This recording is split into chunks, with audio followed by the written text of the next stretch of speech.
maybe James will enlighten us soon, but how do you balance healthy holding on and healthy letting go? Because from a standpoint of rock climbing, are you kidding me? I want to hold on. You know, my kid's getting swept away by a river. I don't want that to happen.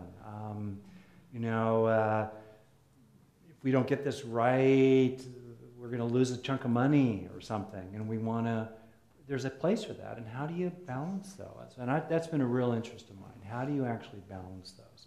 And the phrase, it actually was one of my little just one thing practices, aspire without attachment. That's how it kind of shows up for me, is to aim high, aim for the result, wholesome results, achieved through wholesome means, okay? Aim high for that, and don't get attached to results, right? Plant the coolest fruit tree you can imagine, and super take care of it, but recognize it may not give you an apple. And I'm saying that to myself, to one, And that's a very interesting play, isn't it? And I find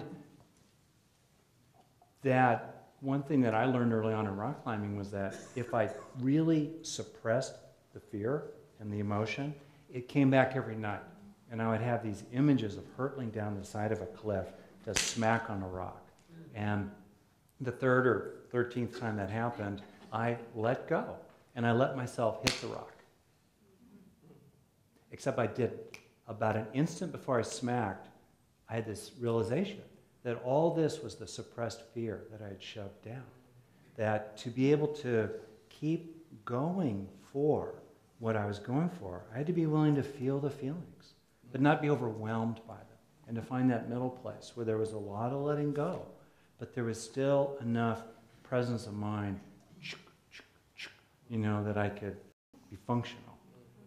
Beautiful. Yeah, it reminds me of the T.S. Eliot line where he says, "Teach me to care and not to care." Yeah. So you're caring, but you're not so attached where it becomes painful. You just put your whole heart into it. Yeah.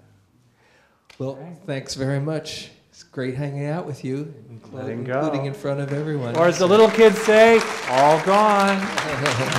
Thank you.